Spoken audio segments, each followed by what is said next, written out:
கர்த்தருக்குள் அன்பான தேவ பிள்ளைகளே, ஆண்டவரும் இரட்சகருமாகிய இயேசுவின் நாமத்தில் உங்களுக்கு என் அன்பின் வாழ்த்துதல். இந்த நல்ல நாளிலேயும் யாக்கோபு 4வது அதிகாரம் அதனுடைய 10வது வசனத்தை வாசிக்கிறேன். கர்த்தருக்கு முன்பாக தாழ்மைப்படுங்கள், அப்பொழுது அவர் உங்களை உயர்த்துவார் என்று எழுதியிருக்கிறத பார்க்க முடியும். நீ தலைகீழ நின்று தண்ணி குடிச்சாலும் சரி, உன்னை உயர்த்துகிறது கர்த்தரால மாத்திரம்தான் முடியும். ஒத்துக்கிறவங்க ஆமீன் சொல்லுங்க பார்ப்போம். கர்த்தர் நல்லவர். என்ன உயர்த்தும் உயர்த்தும் உயர்த்தும்னு நீ ஜெபம் பண்ற, ஆனா உன்னை நீ தாழ்த்த மறந்துடுற. தேவ சமூகத்துல நீ போய் உன்னை தாழ்த்தும் போது நீ உயர்த்தணும்னெல்லாம் ஜெபம் பண்ண வேண்டாம். ஆட்டோமேட்டிக்கா தேவன் உன்னை உயர்த்திடுவார். தேவ பிள்ளையே, கர்த்தருக்கு முன்பாக போய் உன்னை தாழ்த்தணும். அப்பொழுதுதான் தேவன் உன்னை உயர்த்துவார்.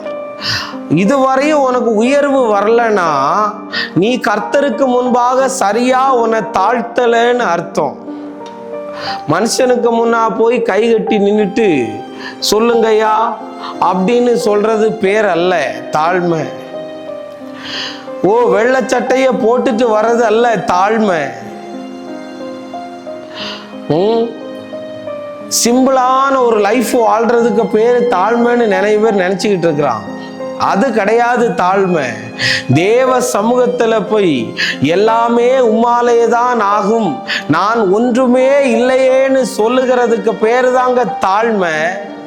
ஆண்டவரே, வந்ததெல்லாம் என்னால் வந்ததல்ல, எல்லாம் உம்மால் வந்தது என்று சொல்லுகிறதுக்கு பேரு தான் தாழ்மை.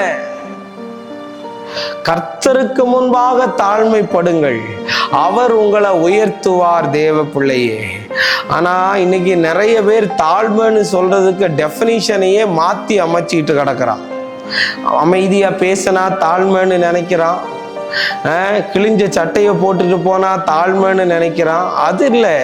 தேவனுக்கு முன்பாக போய் உங்களை தாழ்த்தும் போது அவர் மனுஷனுக்கு முன்பாக உங்களை உயர்த்தி காட்டுவார்.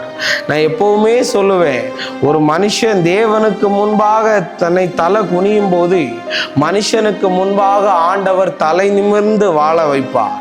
ஆனா இன்னைக்கு நிறைய பேர் மனுஷனுக்கு முன்பாக போய் தலை குனிஞ்சு நிக்கிறான். அப்படி நிக்க கூடாது. இன்னைக்கு தாழ்மைப்படணும். நீங்க கார் வந்துச்சா, நீ சைக்கிள்ல போனதுனால கஷ்டத்தை பார்த்து கார் தந்தாரு. வீடு வந்துச்சா, வீட்டு வாடகை கட்ட முடியாம சமாளிச்சுக்கிட்டு இருந்தியே, அந்த கஷ்டத்தை பார்த்து உனக்கு வீடு தந்தாரு. நல்ல கை நிறைய சம்பளத்தை தந்தது, வேலை கிடைக்காம பைத்தியம் பிடிச்சு அலைஞ்சுக்கிட்டு இருந்தியே, அதனால தந்தாரு. நல்ல அழகாய் போன மாத்திருக்காரே, ஒரு நாள் இதெல்லாம் ஒரு குரங்கு மூஞ்சு மாதிரி இருக்குன்னு சொன்னாங்களே, ஆண்டவர் இன்னைக்கு அழகான மூஞ்ச தந்தது. இதுக்கெல்லாம் காரணம் ஆண்டவர் தான்.